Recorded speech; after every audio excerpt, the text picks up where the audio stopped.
Okay. Dear participants and all of you who will be watching this program, greetings. I am Somava Basu, President and founder of the Council for Global Cooperation, CGC, and I would like to warmly welcome you all to our session today. Our today's CGC session focuses on a new book by Professor Serhii Plokhy entitled The Russo-Ukrainian War, The Return of History. The Russo-Ukrainian War, published by Penguin Books, is one of the books endorsed by the CGC this year.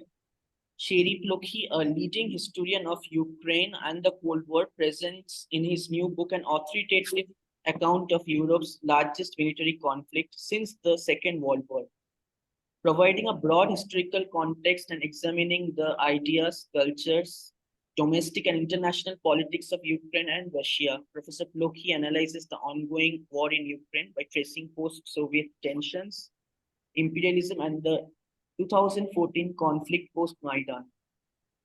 As is customary with Professor Plokhy's previous works, this book is another masterpiece. We are truly honored to host a discussion for this book and have him join us for one of our events. Finally, before we start with our today's event, for our viewers, I would like to take the honor to briefly introduce the author and our today's featured speaker, Professor Serhii Plokhy. Professor Serhii Plokhy is the Mikhailo S. Rushevsky Professor of Ukrainian History and Director of the Ukrainian Research Institute at Harvard University. His research and writing deals with the intellectual, cultural, and international history of Eastern Europe, Cold War, and Ukraine, and he is the leading scholar of his field. Originally from Zaporizhia, Ukraine, Professor Plokhy had the opportunity to serve in various universities and institutes and taken appointments in Ukraine, Europe, Canada, and US before joining Harvard. He is the author of numerous bestsellers, from which I would just name a few: The Cossacks and Religion in Early Modern Ukraine, Ukraine and Russia, Representations of the Past, Yalta, The Price of Peace, The Gates of Europe, A History of Ukraine, and Atoms and Ashes, A Global History of Nuclear Disaster. His works have been translated into several languages, and he is a recipient of numerous prestigious awards, namely Lionel Gelber Prize, Pushkin House Russian Book Prize, Shevchenko National Prize, and many more. It is a great honor and joy to have you with us today, Professor Plokhy, along with our two other eminent scholars, Professor Andrea Graciosi and Professor Hope Harrison, both of whom I would introduce a little later today in the session. So now, without further delays, I would like to pass on the floor to Professor Plokhy for his opening remarks. Professor Plokhy, the Zoom floor is yours. Thank you very much for this introduction. Thank you for organizing this session, Somava Basu. And I really am grateful also to my colleagues, Andrea Graziosi and Hope Harrison, for joining all of us today. It's a pleasure and honor. The book consists of 13 chapters, was written during roughly the first year of the war. So probably I will not be able to cover all of it. My remarks will be organized around 4 major themes. I will start with the chronology of the war because it is not clear, not only in terms of when the war will come to an end, this is obvious, but when we should start thinking about the beginning of this war. So the time frame is really very important for understanding the war. The second theme will be ideology of this war, in particular ideology, how it was formulated, how history was used and abused by the Russian state, by the president of Russia, Vladimir Putin, in the countdown to the war, but also during the first year. The third theme will be geopolitics, understanding this war in geopolitical context. And then in the conclusion, I will talk a little bit about the outcomes of the war. So let me start with the chronology. And I think about it in terms of maybe one particular date in the center, and that would be February 24th, 2022, the start of the all-out aggression of Russian Federation against independent state of Ukraine. And then concentric circles around that. And the first circle would be with the mark of the year 2014. That's where many, certainly in Ukraine, believe that the war had started, in February of 2014 with the Russian annexation of the Crimean. The next circle around that would have the mark of the year 1991. And that would be the end of the Soviet Union, the fall of the USSR. And what I do in my book, I really look at this war as, to a degree, a postponed war.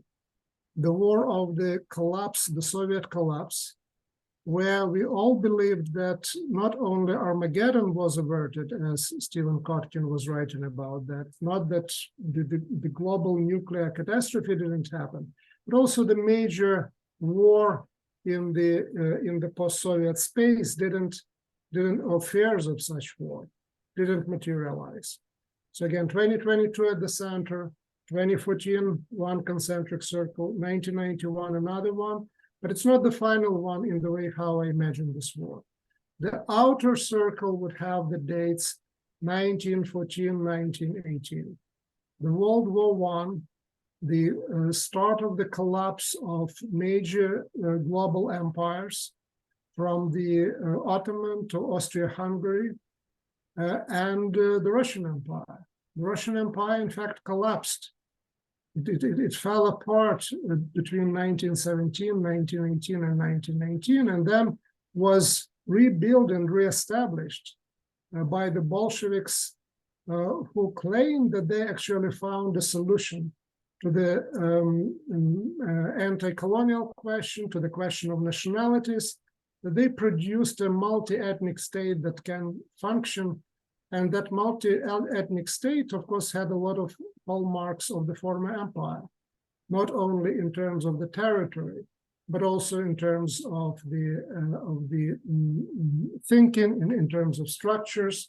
So for me, this war is one of the many wars that the world had witnessed in the last 200 years of the disintegration of empires and the rise of nation states on the ruins of those empires. This is probably the most familiar story globally in the 19th and 20th century. We somehow believe that we turned that page, that the history was history in many ways, that history came to an end not only in Francis Fukuyama's understanding of the term, but also in terms of the big industrial wars, in terms of the annexation of the territories. And now we see that that sort of history that accompanied the disintegration of empires globally, it is back. So for me, this is a war of imperial conquest, a war of the continuation of the imperial dominance on the part of Russia, and the war of national liberation on parts of Ukraine. Now, let's move to the next block, and this block is about ideology. What we see, especially recently in the last year, once the war didn't go according to plan that was designed in Moscow, you see that Russia is trying to reach out to countries like India, generally to countries like the called, for better or for worse, global South. I'm happy to use some other term, but that's at least the term that is recognizable today. And the argument is there that Russia is supposed to lead those countries in this anti-imperial war against the imperial aggression of the West. which is bizarre, ironic, and scandalous from my point of view, because Russia is the country that is still in possession of probably 1/6 of the earth. And you don't get into the possession of 1/6 of the world if you are, let's say, a modern nation state. You get that sort of control if you are an empire. And Russia is certainly one of the biggest, largest European and Eurasian empires. And to become a leader in the anti-imperial struggle while waging an imperial war seems to be really out of place. What really Russia appeals to is anti-Westernism. And this is the turn that really started to happen in Russia for maybe at least a couple of decades now, since 1990s for sure, but really acquired the prominence, the characteristics that it is today in the course of the recent war. So anti-Westernism and combined with really new imperialism is one of the hallmarks of the current war. Another one is a particular Russian-Ukrainian context, which one has to understand. It's not enough to understand the general trends in the world in terms of the disintegration of empires. What war is fought for, and the way how its rationale for it was formulated by Putin is clear from the article authored by Putin, not just signed, I believe also authored to a great degree by Putin, that appeared in July of 2021, where he says that Russians and Ukrainians are one and the same people. This is the imperial model of the big Russian nation that was fully formulated in Russia in the 19th century and is now picked up by Vladimir Putin to justify aggression against Ukraine. So we see the use of the imperial historiography, of the imperial tropes, the use of the imperial narratives in justification of this war. The war also means that Russia as a post-imperial nation didn't come to terms with the new reality when it comes to the understanding what is Russianness per se. So it is a vision in which the Ukraine and Belarus to a degree as well are considered to be artificial formations, really an attempt of evil forces abroad to divide big Russian nation. The arguments of that kind were made most strongly and most clearly during the Russian Revolution of 1917 by the Bolshevik opponents of people like General Denikin, the head of the White Guards, White Russian Army, or the Russian emigres who went to the West after the victory of Bolsheviks. And the argument was there that Ukraine is an artificial formation created by the Bolsheviks, by Lenin. What in reality was there, what was happening was that the Bolsheviks, to stitch together the former Russian Empire, had to make concessions to the nationalities, and Ukrainians in particular. But their opponents in 1917 accused the Bolsheviks of creating Ukraine. That's the argument that is now advanced by Putin. First, coming from the imperial thinking about what Russian nation is, and second, using the argument of the White Guards and White Guardists in terms of how it happened that Ukraine or Belarus that were not supposed to be there are really there.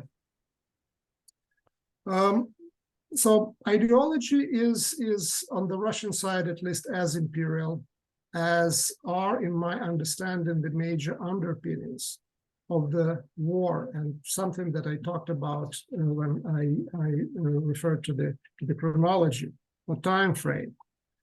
Now let me move to geopolitics.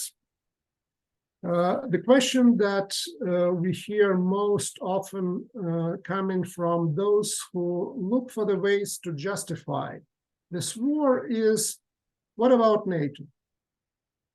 What about NATO? Isn't this the war is a maybe not completely legitimate, but still understandable response to the aggression of the West?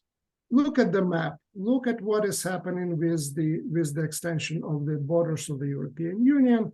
What is happening with the extension of the borders of NATO? And what is missed in this question? This is more an argument than a question. Is a number of important things. First of all, the difference between the NATO and NATO expansion and the creation of the Russian-led military union in the post-Soviet space. Now, when you look at NATO expansion and go into the past, into the history, what you will see a lineup of East European countries like Poland, like Hungary, knocking on the doors, closed doors of NATO and begging to let them into this fortress, sort of foreseeing the aggression that would come first in Georgia, then the aggression that would come with the Crimea, and now the aggression would come with Ukraine. If you move east and look at the Russian military alliance, you will not see a lineup of the countries knocking on the doors of the Russian military union. What you will see is basically a Russian hand grabbing the countries running away from that union and dragging them back into the union. And if they don't want to do that, if they try actually to go on the NATO side, what you get is the war. What you get is Georgia in 2008. What you get is Ukraine in 2014. What you get is Ukraine in 2022 and 2023. So the expansion of NATO is less a movement of NATO to the east as the movement of Eastern Europe toward the west. And this movement actually was precipitated or was in anticipation to a degree of the future Russian aggression, and was a reaction to something that very few people in the world understand unless they live in Eastern Europe. And if you live in Eastern Europe, you know very well that the Russians will be back. You know very well that the Poland will be divided once, twice, 3 times, 4 times, like it happened in 1939. And you learn from the history. And then you think about NATO in very different terms in comparison to how you think about NATO in India, the way how you think about NATO in any country of Africa, or even in Western Europe. If NATO would be such a concern, if NATO would be the reason for this war, once Finland joined NATO and the Russian border with NATO was doubled, what would be reasonable to expect that every single soldier, Russian soldier that fights in Ukraine, would be moved to reinforce the border with Finland. No single soldier was sent from Kharkiv, was sent from Melitopol, was sent from the Crimea to St. Petersburg, or to Karelia, or to any other part bordering on Finland to reinforce this border. Because in Moscow, they know very well NATO is not a threat. NATO is not attacking them. So if NATO is not the right question to ask, what is happening there? What is the geopolitics of that? What is the right geopolitical context of this war? And the context, in my opinion, is quite clear. The context comes out of the Russian reevaluation of itself after the fall of the Soviet Union in the course of the 1990s, when the Russian elites, by the end of the 1990s, decide that the future of Russia is not anymore in bipolar world. Russia is too weak militarily, economically, politically, culturally, and otherwise to re-emerge as the new rival of the United States. But the future of Russia was in multipolar world, creating of another pole in the world multipolar structure in which Russia could successfully compete with the European Union on the one hand, and China on the other hand. But to achieve that, Russia was still too weak to do that. To achieve that, Russia had to reestablish control over the post-Soviet space.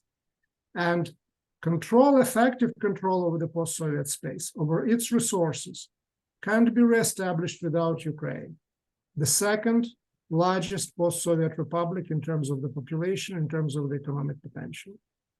The Soviet Union fell apart in 1991 on the count of Ukrainian referendum, 1 week after Ukrainians voted for independence, because Russia was not prepared to continue the Soviet experiment, which was too costly economically, politically, and otherwise, without the second largest republic, without Ukraine being as a partner. Any attempts of reestablishing effective control over the post-Soviet space without Ukraine are really, if doomed for failure, then if not doomed for failure, then at least would be limited in the way how it would be implemented. So the war is about reestablishing control over the post-Soviet space, and for Russia emerging as one of the poles in the new multipolar world. At least that's my perspective on the geopolitics of that conflict. And that perspective is supported by the date when this current war started. We talked about chronology. So 2014 is the February of 2014. That's when the Russian military took over the buildings of the Crimean parliament and Crimean cabinet of ministers. And that takeover of the Crimea, the start of the war, began not over NATO or NATO membership for Ukraine. It didn't start over Ukraine's membership in the European Union. It started over the issue of association agreement that Ukraine was prepared to sign with European Union. Why the association agreement, not membership in EU, not membership in NATO, would become a trigger for the war? Well, the answer, at least for me, is very clear. If Ukraine or any other post-Soviet republic signs the association agreement with European Union, and it did that, according to the conditions of the agreement, they can't join any other similar institutions or organizations. So Ukraine signing association agreement with European Union meant Ukraine becoming immediately not eligible to join in Eurasian Union, and producing really a set of very difficult problems for any attempt for Russia to reestablish control over the post-Soviet space and emerge as one of the poles in the multipolar world. Let me move now, end with the geopolitics and move to the last and fourth block of what I was prepared to say. The outcomes of the war. We know and can talk a lot about the chronology of the war in terms of its beginnings and its starts. We can't foresee the time, the year when the war will end, unfortunately. But what we can foresee, or at least point to a particular tendencies that it will influence the outcome of the war, is the fact that if it is indeed, as I believe it is, the war of national liberation, if it is indeed the imperial war on part of Russia, we know, and people in India in particular know how those wars end. They end with collapse of empire. They end with the rise of nation states on the borders, on the ruins of those empires. And the way how the war goes so far, we don't know the date of the end, we don't know the borders, but it's very clear that Ukraine survived, that Ukraine was not crushed.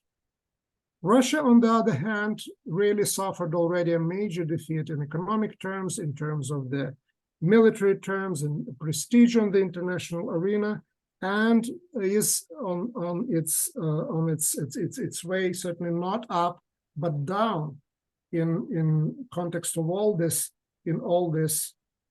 factors. What we see here also is that some elements of Cold War are really back. As Mark Twain said, history doesn't repeat itself, history rhymes, and we see a lot of, if not poetry, then at least a lot of rhymes in what is happening today and what was happening back during the Cold War.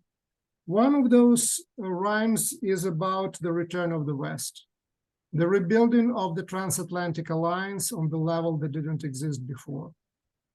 It's also a much stronger alliance in a particular way, at least, than it was before, because now it's also joined by the countries of Eastern Europe that during the Cold War were on the other side of the Iron Curtain, on the other side of the divide. We see also the developments happening to the east of the Russian-Ukrainian border. Weakened Russia is getting closer to China, I know, which is a big concern in India, and for a good reason. And the parallels with the Cold War would be the reemergence of the Sino-Soviet alliance of the 1950s. We know that it didn't last for too long. We know that by the 1960s, the major threat of the nuclear war was not between the United States and the Soviet Union, but between the Soviet Union and China. So the deterioration happened quite fast. So there are some parallels with the Cold War as well, but there are changes as well. And this time around, of course, it's China that is in the driving seat in whatever alliance is being formed between China and Russia. By now, we see the members of the transatlantic alliance becoming much more maybe important for that alliance than they were during the Cold War. The United States of America is not as overwhelmingly powerful in economic terms as it was during the Cold War. And we see really slowly but evenly growing to more prominence of the countries that were not prominent at all during the Cold War, like Germany and Japan. Another very important factor. And we see India in the middle of all of that, trying to find the course that would be beneficial, certainly first and foremost for India, for people of India, and also would contribute to the peace in the region. Like it was the situation during the Cold War, it's not an easy choice. But the parts of this choice are very, very clear. At least very clear for me, looking from where I am. The choice is between the anti-imperial struggle and democracy, because in case of Ukraine, you have a democratic state defending itself.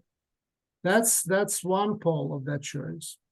Another pole of that choice is supporting an imperial country in its post-imperial war and supporting authoritarianism in the war against democracy. That's another pole of the choice that India has in this situation. There is a lot of economic, there is a lot of military, there is a lot of political aspects in this story. But when it comes to empire and democracy, the choice is very clear, and it's up to India to live up to the promise of its own independence in making the right choice. I'm sure that choice will be made. Thank you very much for your attention. Thank you so much, Professor Plokhy, for an excellent overview of your book. And I was hearing your remarks, and I was deeply mesmerized.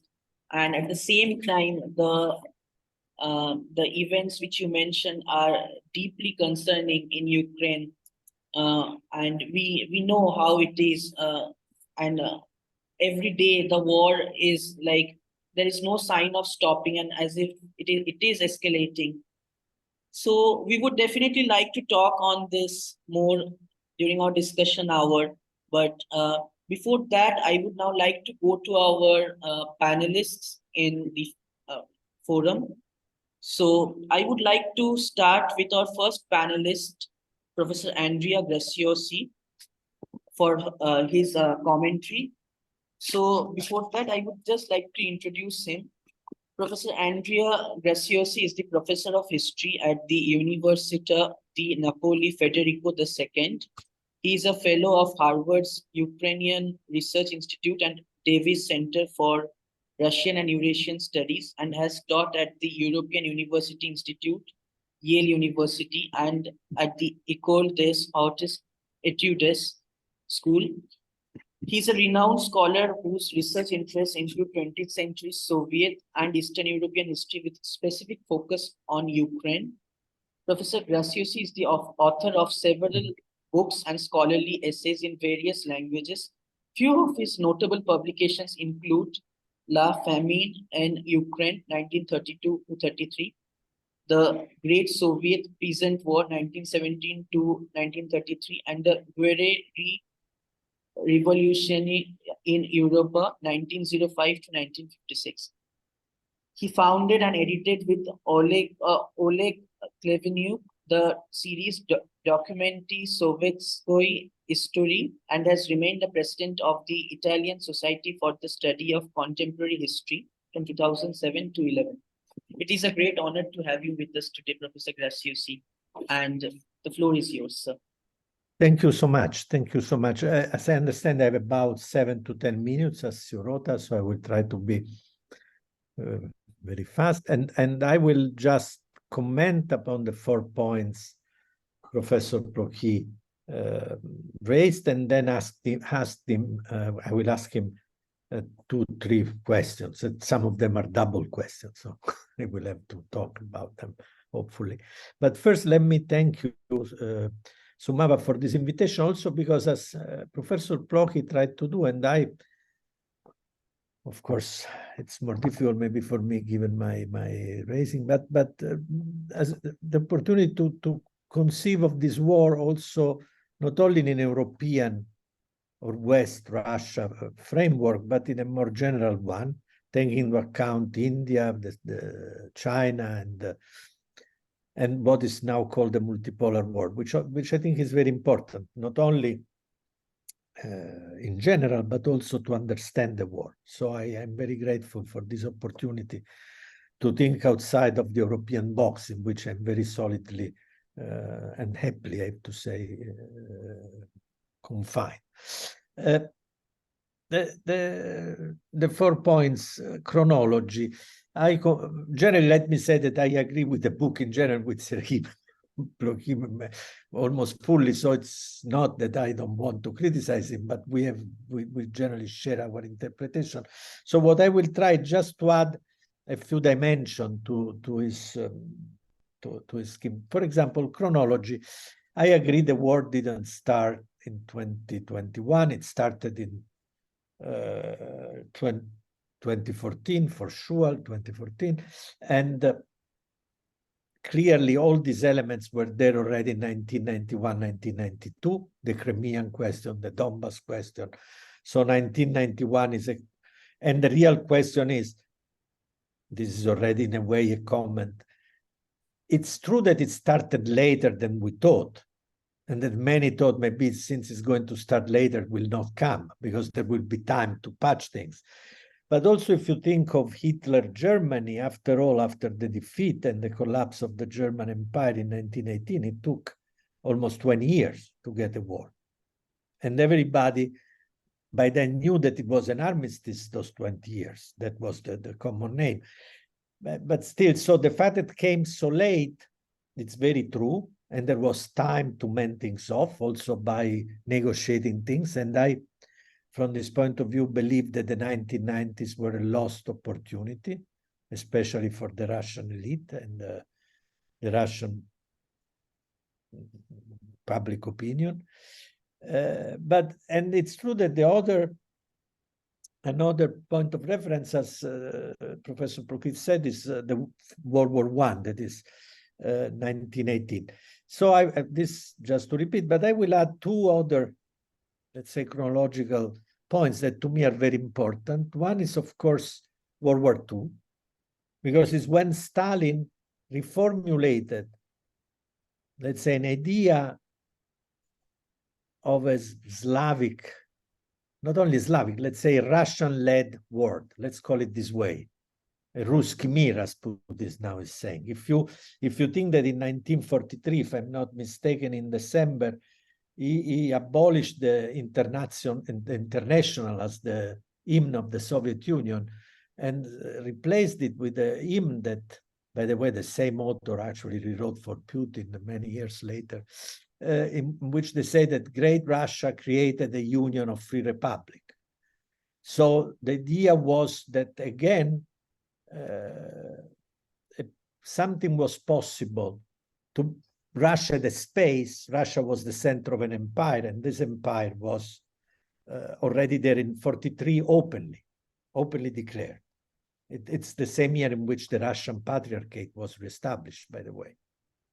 So I think this is a very important thing to, and also this explains why Putin, who is clearly an anti-communist, let's remember that he went to when the monument to the victim of the Stalinist repression was open in Moscow, he went there, that he always declared himself an admirer of Solzhenitsyn, and so on and so forth. In spite of this anti-communism, that is one of the reasons why it was so well accepted by the European right and center to right political, let's say, parties at the beginning of the 2000s when he was elected president. On the other hand, this Stalin reconceptualization of a Russian space is crucial, and it's explained why Putin has this, let's say, love and hate, and mostly love relationship to Stalin, which I think is very important. It's enough to look at the new textbook that they produced for the last class of the high school to see this. The other year I would like to raise, the other period, is the late 19th century. Serhii Plokhy already raised this. I think the problem that in that time too, the Russian space was discussed, and the three Russian peoples idea, and also the repression of two of them were implemented. At the same time, though, this allows us to look for differences, because then the idea was that Russia was to be the head of a Slavic world, not of a Russian world. It was a pan-Slavic idea. Now it's no more a pan-Slavic idea, also because, as again Professor Plokhy noticed, many Slavic peoples are by now freely and happily in NATO or with Western Europe. And Russia is fighting to hold the other, Belarusian and Ukrainian, basically. This leads me to the second point. And the second point is what Professor Plokhy was discussing at the end. And this, I think, relates clearly and should resonate with the people living everywhere in the world, not just in Europe. As Professor Plokhy said, but I would say more properly, as the Russian elite writing today in their journals write, Russia has nothing to offer to anybody. It's a poor country with a demography in steep decline, but this is normal all over Western Europe. But there is wars because people do not live long enough, as they do in Italy or elsewhere. And as I read recently, since we do not have anything to offer compared to Europe, we can offer only our army. That is, people have to stay with us because otherwise we crush them. The problem is that they want to build a Russian world, no more a Slavic world, based on the fact that their model, their style, their lifestyle, if you want, the standard of living is so much different. And one should not be tricked by looking at Moscow, because Moscow is a very sophisticated, rich city, but everything is concentrated there. If you go in the Russian countryside, it's a major disaster, as everybody knows. A real major. Yeah, St. Petersburg is okay, maybe Ekaterinburg, not so much. I was there 10 years ago the last time, but generally Russia, the deep Russia, is really an underdeveloped country still, with a miserable life. And this has to be clearly understood. Since they don't have anything to offer, they offer power. That is, they offer the fact that they will oppress you. And this, I think, is something that everybody should keep in mind. As to geopolitics, I would just raise the question because I think it's interesting, because I don't believe so much in this return of the West. This is true. I'm very happy that there has been this reaction, but I think we should look beyond this, because since I believe that in India too, or in Korea, or in South Korea, because in the north it's terrible, but in many other places, people want to live a free life, more or less. And the West should coincide with people that want to live a free life. It's not Europe plus the United States, like in 1945, let's say. We should need a much more open, much more, let's say, really not parochial vision of what the West is.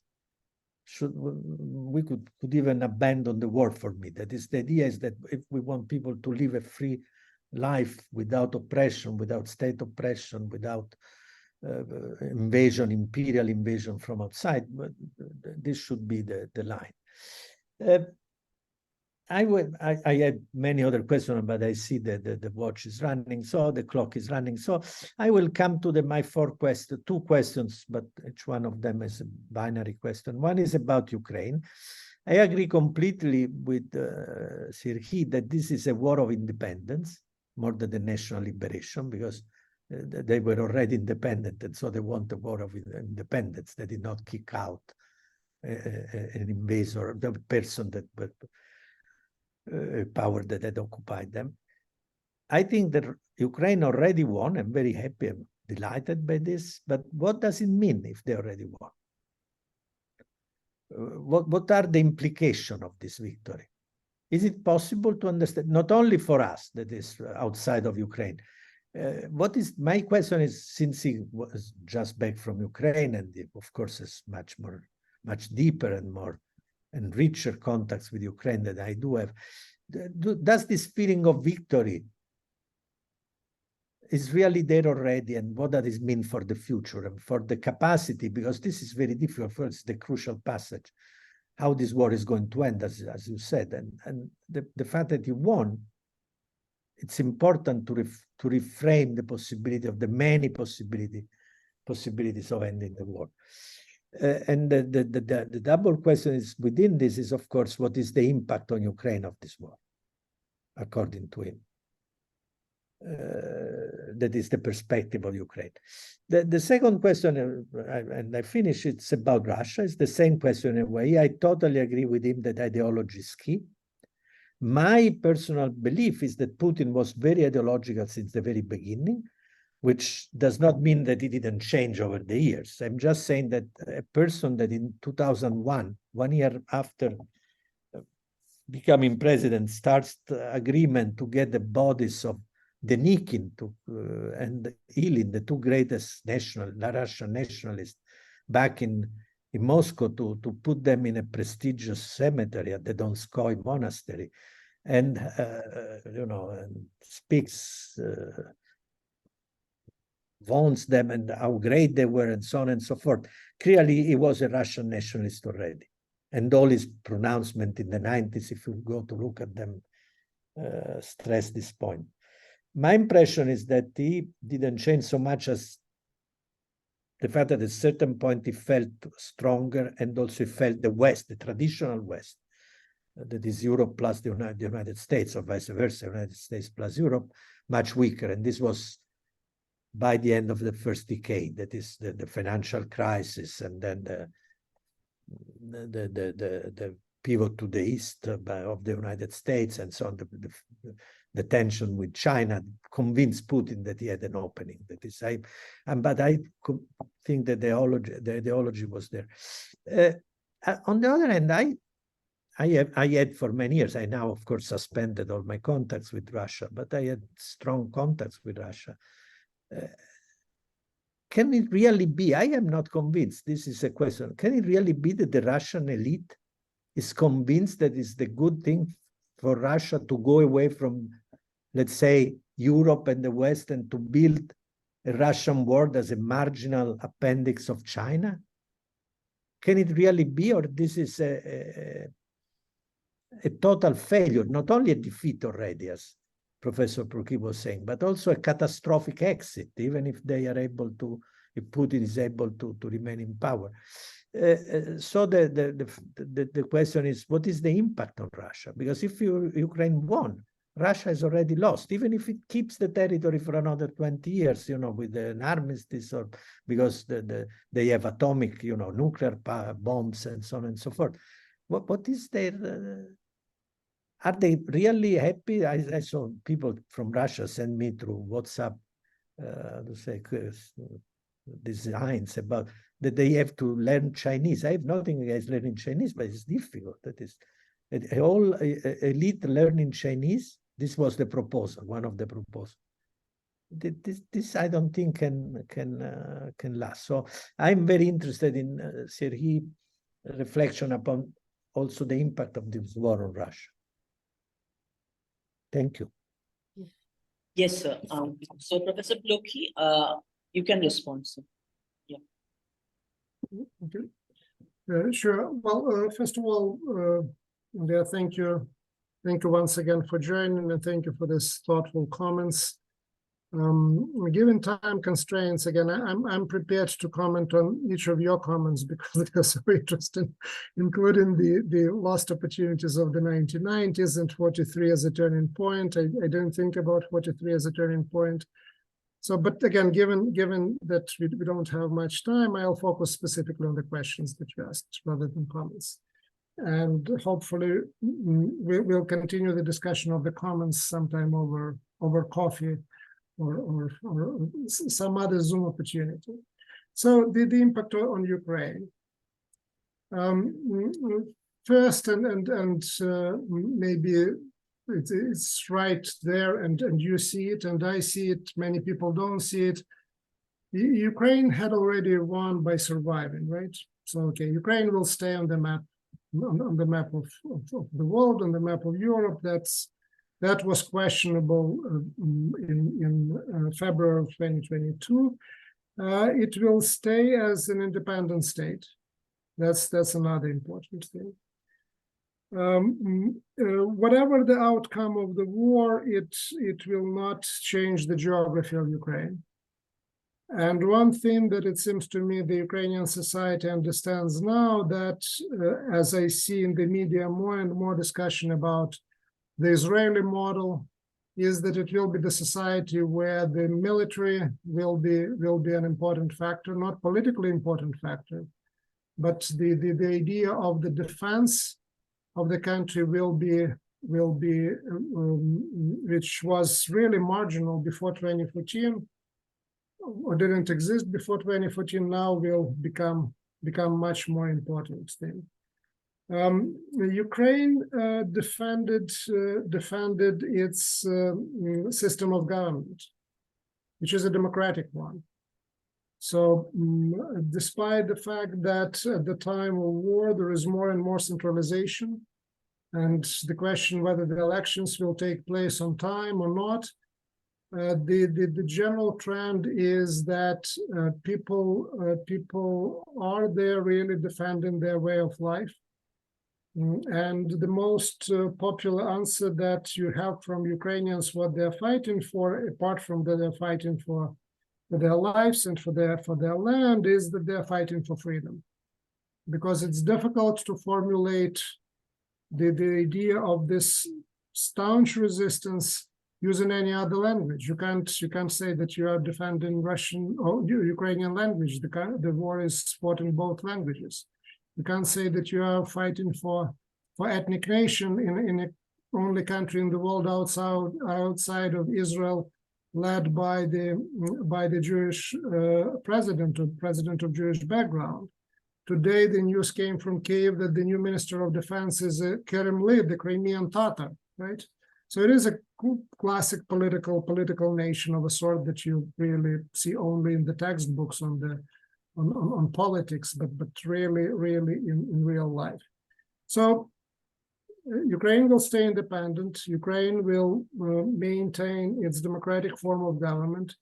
Ukraine will have to have a strong army, and the war leads to really disappearance of gray zones in Europe. So Ukraine will end up integrating into, and this is already underway, into the European structure, security, political, economic, and otherwise. If it doesn't, then the writing is on the wall. It will stop being Ukraine, or it will be integrated in some form into Russia. So much is clear. The rest is not clear. Ukraine is in need of the new Marshall Plan. The level of destruction is enormous. The psychological trauma is enormous. I just came back from Ukraine. It's amazing. People, the resilience is there. The morale is still there despite of all this bombing. But it is a very traumatized society, and society with a lot of damage done by this war on all levels, and that will be a huge challenge in the future. The number of amputees is reaching whatever between 20 and 50,000, and veterans and people who will be coming from the war, and the war is not over yet, so we don't really know yet the full count. Now on Russia. You mentioned the history textbook. Recently, there was apparently leaked paper allegedly written by people like Karaganov, Trenin, Lukyanov, some of them the darlings of the Western think tanks and establishments. And don't make me laugh. All right, and it's a very interesting paper on many levels. But some of them are the most interesting now, where there is a criticism of Putin and his policies. And at least on two occasions, there is a statement that, well, the idea of Russians and Ukrainians being one and the same people was maybe not exactly accurate. They're very careful in using the language, but clearly the idea of the pan-Russian utopia that you were talking about, not pan-Slavic, but pan-Russian utopia, even people like Karaganov say, okay, that's a failure. Twice, again, using different words, but twice alluding to that in that paper. What that means for me is that really this war is a major factor of defining or redefining what the Russian nation is and will be in the future. So it's departure from the imperial model of the pan-Russian nation, which included Russians and Ukrainians, toward the idea where Russians are envisioned as one, not tripartite, but one unified group. The policy of Russification conducted in the non-Russian republics and regions, the policy of Russification conducted in the occupied parts of Ukraine, are also, in my opinion, a sign of the same trend, of the same development. Putin, yes, he is a государственник, he is a statist, but he is a nationalist statist. And in that, he reflects the most powerful force in Russia today. It is not liberalism of any sort, it is nationalism. And what that means also that the mobilization of the nationalism one way or another results in pushing away the non-Russian groups and regions. Chechnya is already a state within a state. Any political earthquake in Russia can really produce an independent Chechen state. The tensions in Dagestan, the tensions in Yakutia, the tensions in Buryatia as the result of really overtaxing of those regions in terms of the recruitment and mobilization for the army is already obvious as well. So I see Russia continuing on the road to this formation of a Russian national state, with the possible losing of some territories on the margins, non-Russian territories in the future. And the best case scenario for Russia, I think that the turn away from Europe is something that would be impossible to fix, even if an equivalent of Yeltsin would show up on the tank tomorrow instead of Prigozhin. I think that this is a reflection, the beginning of a more longer term trend. But the best case scenario for Russia is basically a nationalist leader that would care about Russian nation and Russian state. Because what is happening in the midst of this war is basically leading Russia and Russian people and Russian nation from one defeat to another.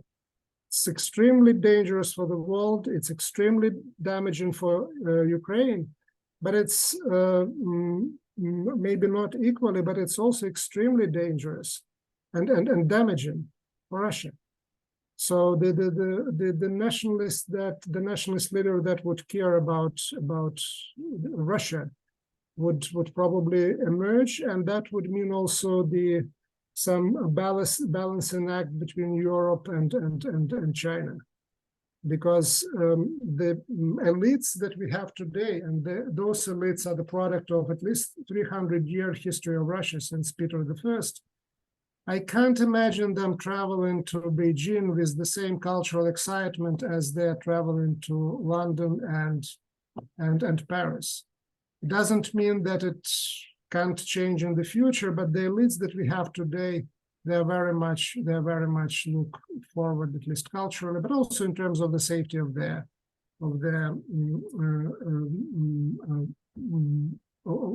money, of the assets, of their resources. They don't look toward Beijing, either culturally or in terms of security of their financial of their fortunes. Thank you for your questions. Thank you. Thank you so much, Professor Plokhy and Professor Grascusi, for the following point. So now we would like to go to our second panelist in the forum, that is Professor Hope Harrison. Professor Hope Harrison is the Professor of History and International Affairs at the George Washington University. As a scholar, her research interests include Germany, Russia, the Cold War, the Berlin Wall, and the politics and culture of memory. She has published a variety of articles in scholarly journals, and the prize-winning monographs include After the Berlin Wall, Memory and the Making of the New Germany, and Driving the Soviets Up the Wall, Soviet-East German Relations. Professor Harrison served as a member to several institutions, namely Council on Foreign Relations and the Berlin Wall Association, the Allied Museum, and the Black Box Cold War. She is also in the Advisory Council and serves as the co-chair of the Wilson Center's History and Public Policy Program and a member of the Academic Council of the Victims of Communism Foundation. This is with great pleasure I would like to pass on the floor to Professor Harrison for her comments. Over to you, Professor. Thank you. Thank you, Sumava, for inviting me, and it's an honor to join Serhii and Andrea on this panel. I first want to acknowledge the incredibly important role that Professor Plokhy has played in giving voice to Ukrainians and their history through his books. I particularly want to single out The Last Empire, which showed the important role of Ukraine under Kravchuk in bringing down the Soviet Union, where most people focus on the roles of Gorbachev or Yeltsin or both in bringing down the Soviet Union. The Gates of Europe, A History of Ukraine, published in 2015 and then revised in 2021, covers the period also since the annexation of Crimea, and now this important new book on the war. I don't know how it feels to you, Serhii, but to me it almost feels like you're in a direct dialogue, or really argument, with President Putin, with you systematically refuting his, with copious evidence, his claims that Russians and Ukrainians and their histories are the same. In fact, in the spring of 2021, when Russia launched the all-out invasion on Ukraine, I was teaching a graduate class on the rise and fall of the Soviet Union. Soon after the all-out invasion, I decided to buy this book, Gates of Europe, A History of Ukraine, to buy it for each of my students. And to sort of view this as my contribution to, the war and educating people what the history of Ukraine is by your work, Serhii. I changed the syllabus. We discussed the book over 2 class sessions. And so I used the book to essentially decolonize my syllabus even more than I already had. And of course, I used it to refute Putin's claims.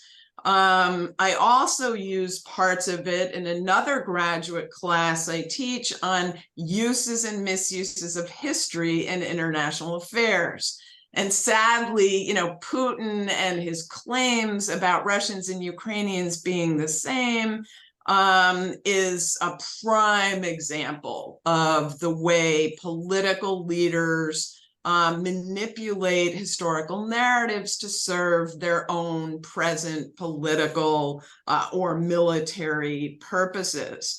And of course, this is just the latest way that Putin has sought to use history in ways that he thinks serve himself and Russia. He's already done this with textbooks, historical commissions, laws, camps for kids to go to in all sorts of ways.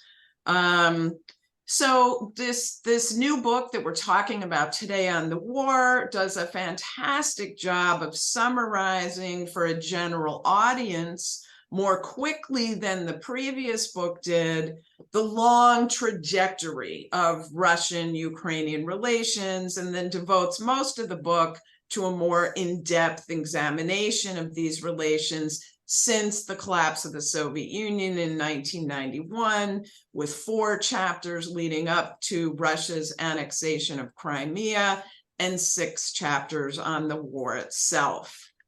So I have 2 questions.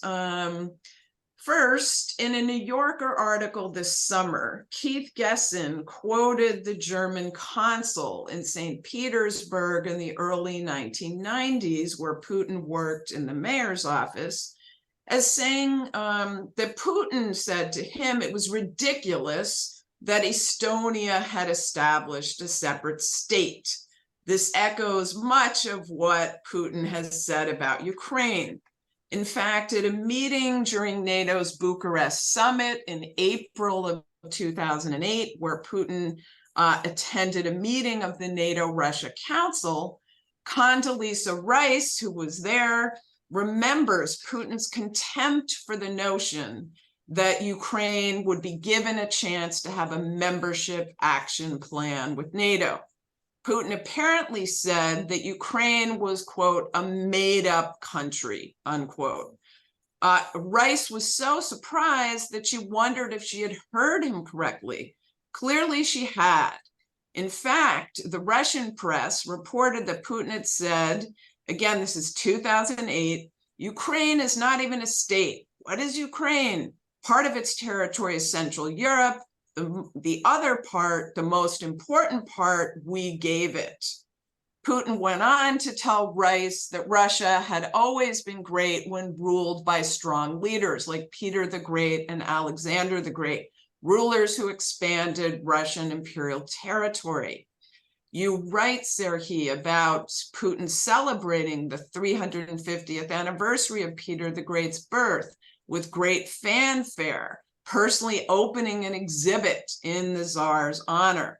And you talk about Putin being inspired by the ethno-nationalist writings of General Anton Denikin and the writings of Alexander Solzhenitsyn.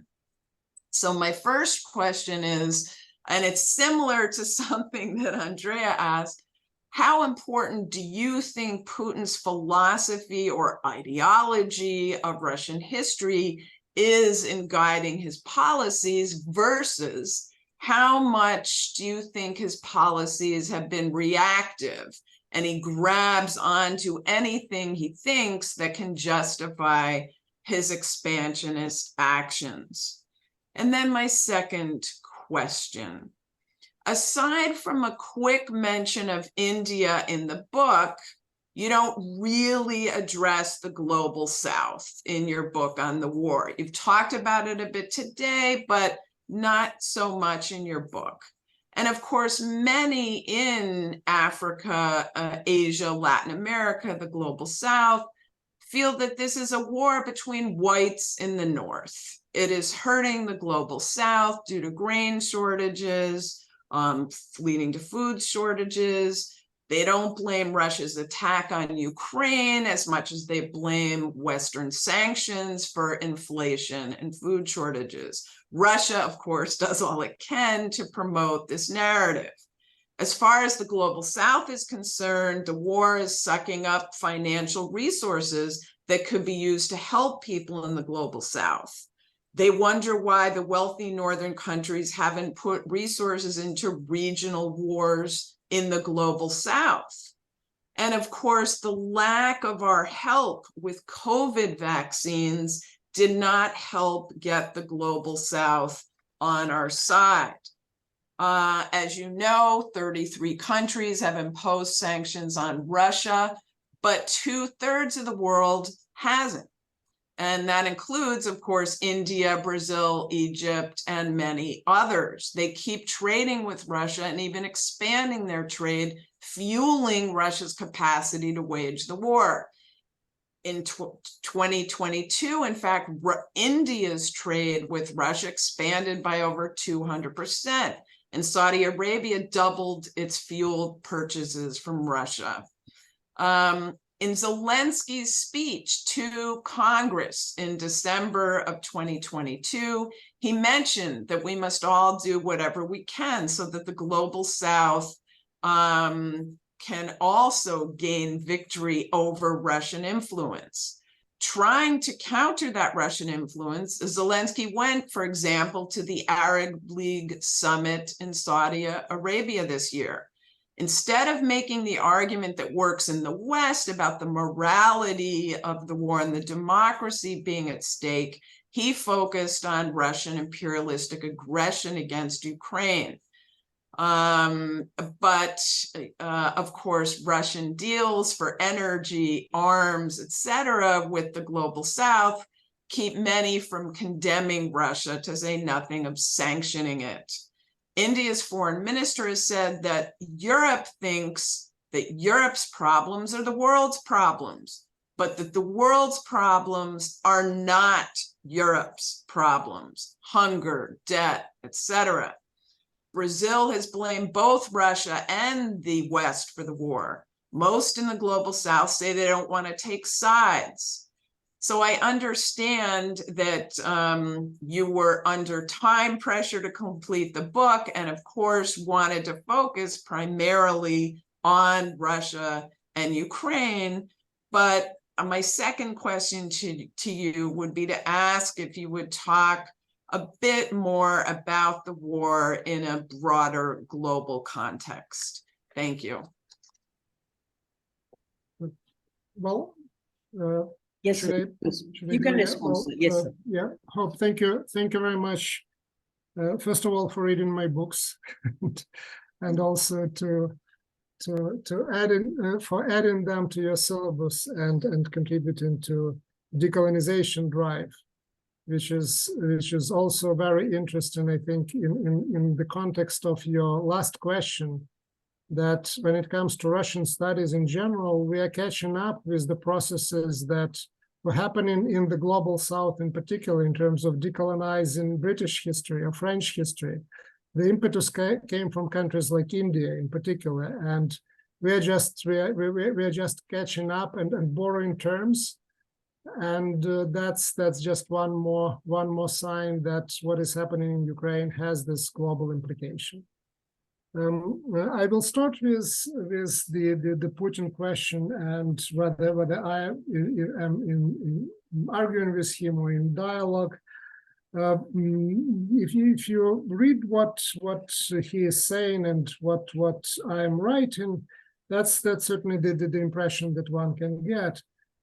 In reality, I am in argument with the quite long and well-established intellectual tradition of Russian thinking and writing that we all now try to decolonize.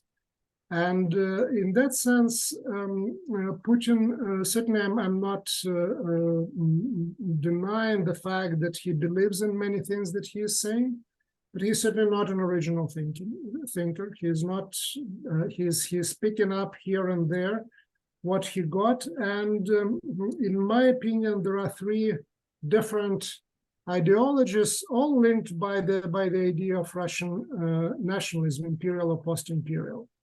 And he picks and chooses from them depending on the circumstances. I would say that the Eurasianist ideas, and to a degree how they were reinterpreted for modern Russia by Dugin and others, were an important part of his thinking about Eurasia and Eurasian Union, which fits also very well with the concept of Russia as one of the poles in the multipolar world. But once this plan of, let's say, bringing Ukraine into Eurasian Union doesn't work, he has a number of other concepts that he can use to achieve whatever he can achieve. And one of those is the pan-Russian idea that Andrea was talking about, the idea of Russians and Ukrainians being one of the same people.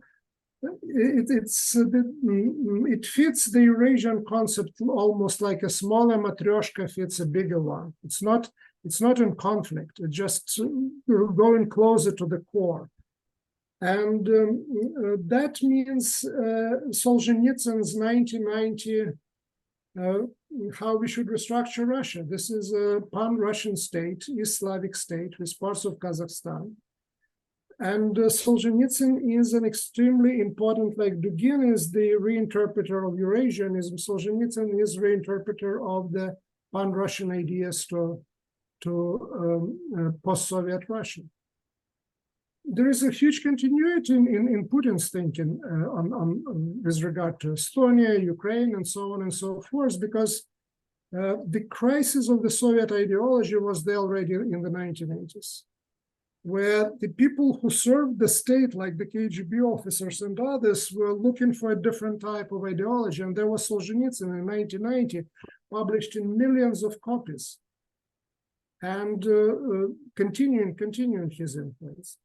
So the pan-Russian idea of including Ukraine into some form of union is there, it's plan B, and it certainly can be as foundation for building of next Eurasian Union.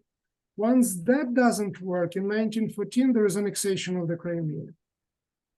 Once the pan-Russian idea doesn't work in 2022, the plan B is annexation of southern Ukraine and eastern Ukraine. In literature on the Russian intellectual thought, or any intellectual thought, that is called Greater Russia or Greater Germany model, right? You bring the people whom you consider to be Russians within the borders of one state. And that's also something that Solzhenitsyn actually was fallback position of Solzhenitsyn in the 1990s. Once he realized that Ukraine can't be kept, what Solzhenitsyn writes is we have to get southern Ukraine and we have to get Donbass. So this war is right there in Solzhenitsyn. The fingerprints of Solzhenitsyn are on every page of this war. He's an intellectual father of this war, both in its pan-Russian version and its Greater Russian version. So again, that's the three, from Eurasia to pan-Russian idea to Great Russian idea, and depending how things develop on the front line, that become the choice. At least that's my understanding. Again, whether I'm in some kind of a conversation with Putin, possibly, but again, what I imagine I'm in conversation with are this broader trends in the Russian intellectual and imperial thought. And then global South. It is not there, and it has to be there. There is a little bit on India, and more in the context of really India being for a while more or less in the same box as China. So it's also not all-encompassing interpretation of India. And partially, this is not because of lack of time, despite the fact that lack of time was there, but that was because of the pressure of the circumstances and the events. When you write in real time, and you try to figure what is important and what is not, and much closer to your center of attention, and up to be developments and events and people who are at the center, who are crucial for the outcome of this stage of the war, of this stage of the battle, whether the HIMARS is there or not, what President Biden thinks about the next counteroffensive. And the global South, on a certain level, either balancing between the two sides, ended up to be a no-show on that central stage of the war, and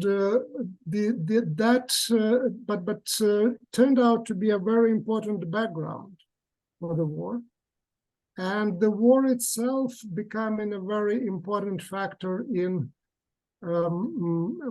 posing a number of very uncomfortable questions to the global South. To a degree that we have a tendency of, again, divisions of the world, right? And like it was during the Cold War, many countries actually prefer not to make choices. We had non-alliance movement back during the Cold War. I don't know, maybe something like that will be emerging in the future. So this is a good and very important topic to think about, both in terms of the impact of the global South on the war and the impact of the war on the global South. So thank you for this idea, and that's something that hopefully I will be able to address in the future. Thank you once again. Thank you so much, Professor Plokhy and Professor Harrison, for the question and the comments.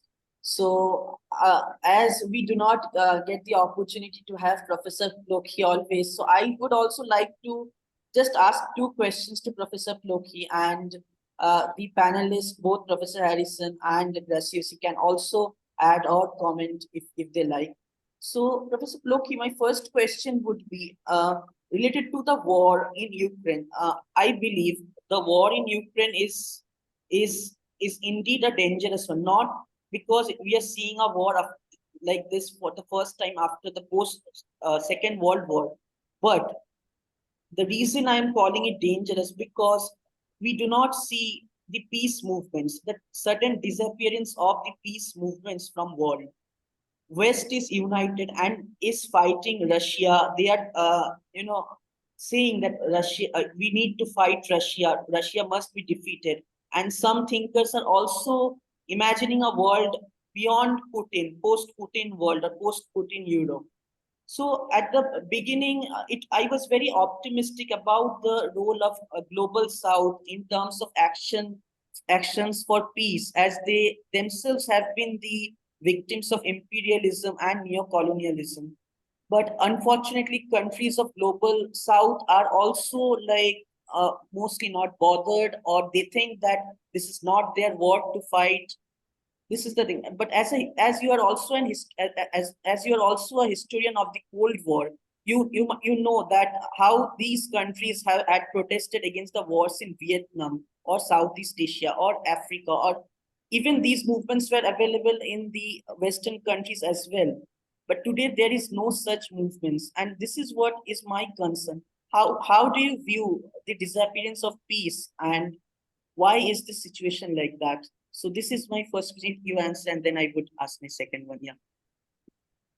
Well, thank you very much for this question. Again, I'll start with the territory where I'm more comfortable, and this is history and the history of the Cold War.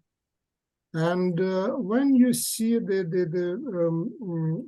protest movements against the aggression of or military involvement of a great power, for Cold War story, there are two cases where that happens.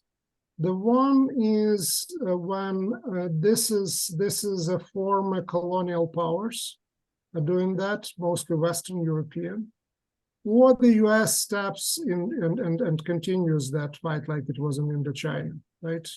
And continues the wars that were fought by French. So the overall the mobilization is the mobilization against the Western imperialism or post-imperialism, because this is also closely resonates with the history of decolonization in the so-called global South or the Third World, right? So that's close to home. That's easy to understand. When it's the Soviet Union with internationalist ideology and the country that had no much of imperial experience, let's say in Southeast Asia or Africa, it's much more difficult to think about the Soviet aggression or involvement in the same terms, except when it is Afghanistan and at the attack is Islam, let's say, at the attack is religion. So then that sort of mobilization also happens now against the imperial power that has no history or very little history, let's say, of imperial dominance in the region. And with the Russian aggression against Ukraine, we don't see any of these elements that helped with the mobilization during the Cold War. You don't have see the power that the global West can, the global South can easily associate with the West, and you don't see the sort of religion and religious culture under attack with which these countries affiliate themselves or associate themselves. And what I think is important for the global South to realize and understand, and I think that this is something that would be a major mistake to miss on their part, is that it's also the war of not just a former empire. It's a war of a major regional power on a smaller state, on a smaller, younger and country, in which the international law stops matter. It's about the force. And if this war ends without the defeat of the aggressor, every single country, small and middle country in the world, Hindu, Islamic, Christian, you name it, whatever the tradition is, will be less safe, much less safe, because that will be the precedent for the future solution of any territorial issues or conflicts. Whoever has the stronger army will have actually very little resistance on the part of the international community to do that. If Russia is defeated in Ukraine, a strong message will be sent to the rest of the world that this is unacceptable behavior. And there are already some speculations that what happens in Ukraine is a cautious note also for Chinese thinking about Taiwan. I don't know whether this is true or not. It sounds plausible, but that's also one of the narratives that we have to do. I think Professor Harrison wants to add something. Yes. Yes. Ma'am, you're muted. I think you asked a great question about peace movements, and there were peace movements important in the Cold War, and there is one now, certainly in Germany, on both sides of the Iron Curtain in the particularly in the early 80s. There was an important peace movement against nuclear weapons, in particular, against deploying nuclear weapons on the border between NATO and the Warsaw Pact. And certainly in the countries of Western Europe, there were large demonstrations against deploying US intermediate range nuclear weapons. There was a peace movement in East Germany and other countries of the Iron Curtain. Now, parts of that were funded by the Soviet government, hoping to sort of use that peace movement more against NATO and Western military weapons than necessarily against Soviet nuclear weapons. Right now in Germany, something that I've written about in an article I published in Cold War History, where we did a roundtable on the war in Ukraine, and I wrote about partly Germany and its response to the war in Ukraine. There definitely is a peace movement, and some of that, certainly seems to be funded by Russia, but it also comes from the post-World War II German culture, really, of pacifism, and saying, because we did such terrible things with the Holocaust and the aggression of World War II, we should not resort to military force again as Germans. And so Putin knows well that there is a strong sentiment for this in Germany, that wants peace. Now, the problem is, what they mean by that is, therefore, that Germany should not be sending weapons to Ukraine. And in my discussions with some of these people, I've said, well, do you know what's going to happen if the West stops sending weapons to Ukraine? It's, the only way peace is going to come about is that Putin and Russia will win. So on the one hand, there have been efforts at peace, and some have come from the global South. African states, Saudi Arabia, others have tried. Certainly Germany and France in the past have tried as well, the US.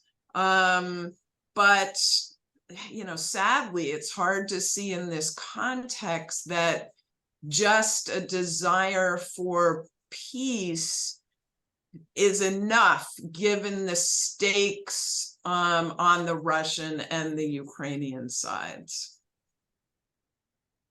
Yeah, and this is what, I wanted to ask my second question, and this was related to this, like, even from West, there is also one more narrative which has been spoken, that few years back, like, Russia used to believe that Ukraine, Belarus, and other countries belong to Russia, and they should be under the CIS umbrella. And similarly, today, West has been also, I do not agree to this, but I know West is not always right, and this is to some extent the campaign, like there are many US think tanks or Western think tanks are starting programs such as working on events like Ukraine in Europe or Ukraine in NATO, Ukraine in the West.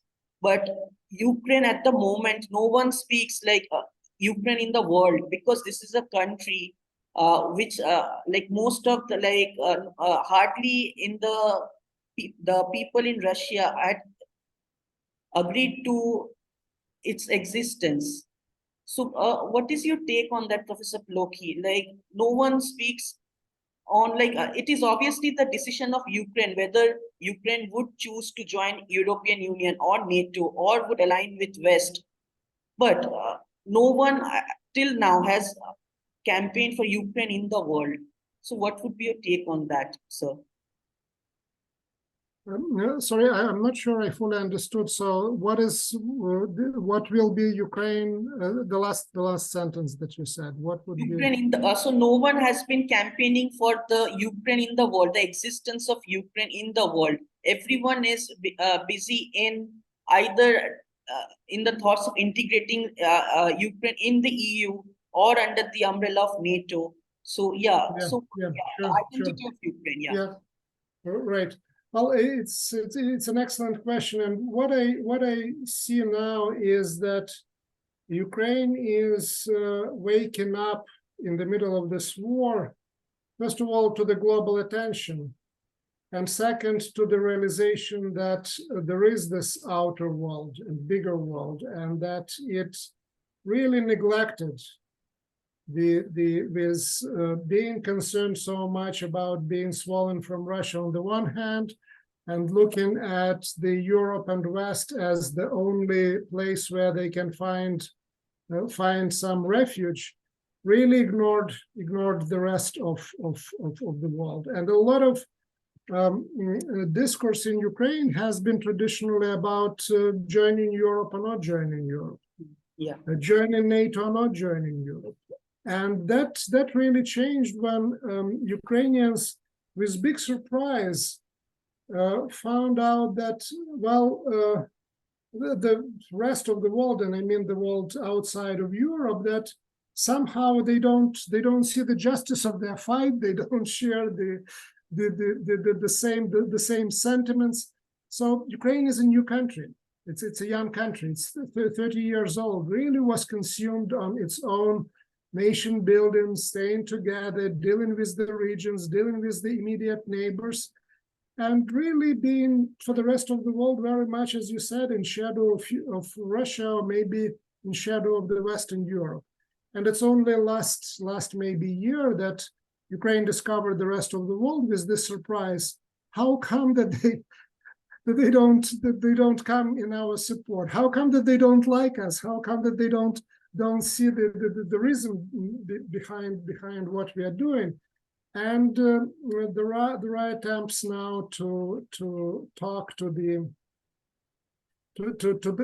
world as a whole, to be much more proactive in terms of the Ukrainian diplomacy, including cultural diplomacy. The meeting that was happening in the latest meeting that was happening, it seems to me, in Doha, is a sign that they got the message in Kyiv, that they know that.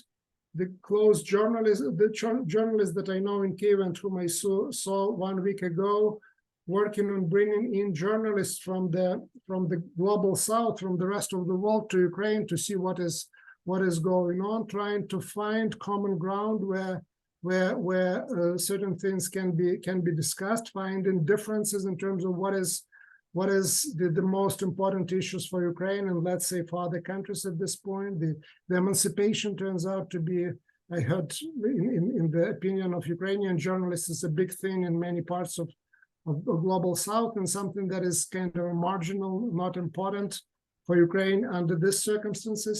So yeah, Ukraine is waking up to the realization that it has to, the support for what Ukrainians believe is a just cause doesn't come on its own. That you have to go, you have to explain, you have to stay engaged, and if you are not, your opponents, your enemies are there telling the story in the way that actually distorts the reality on the ground. Thank you so much, Professor Plokhy. So last, anything Professor Harrison or Gracious would like to add? No, okay. So thank you so much, professors. It was great to have you all in a wonderful discussion. And to our viewers, I would also like to say that who have read the Russo-Ukrainian War by Professor Serhii Plokhy, brilliant, and who haven't read, I would recommend them to definitely read it, because to know about the modern conflict, as you have to read newspapers or online, but to know the depth of the Ukraine-Russian history and the entire conflict, So Professor Serhii Plokhy is your man, and he's an inspiration for us, and his books would be great for you. So just before going, I would like to ask you, Professor, so what new project are you working on, and what books to expect for us to, read? Like, this is an interesting question because I really am waiting for your next book. And do you remember I mentioned to you once that you should write a book on genocide and Holocaust in Ukraine and Eastern Europe? So when would you keep my promise? Well, I will need co-authors, and maybe I'll try to recruit Andrea and hope to do that. One thing that I would have to overcome my really limited knowledge of German, so that's essential for such project. But in terms of the future, I feel like many Ukrainians that we didn't choose the war. The war had chosen us and came and doesn't let go. So I didn't choose the topic of this book on the Russo-Ukrainian war before war happened, and now it holds me. So the next book probably will be on the Russian occupation of Chernobyl, which brings together the war and my long-standing interest in the history of nuclear weapons and nuclear industry in general. The war maybe is an old imperial style war, but it brings new threats to the world. And one of them, the nuclear sites like Chernobyl, like Zaporizhzhia nuclear power plant, the largest in Europe, end up under occupation. So there is a weaponization of the nuclear industry of the sort that we didn't have before. And I tried to look into that story, and both in terms of the people who were involved in that, in terms of the actual story, but also in terms of its implication, again, not just for Ukraine, globally. Yeah, so all the best to you, Professor, and thank you so much for joining us along with Professor Harrison and Professor Gracius. It was great to have all three of you. Thank you so much. Thank you so much. Yeah. Thank you. Thank you.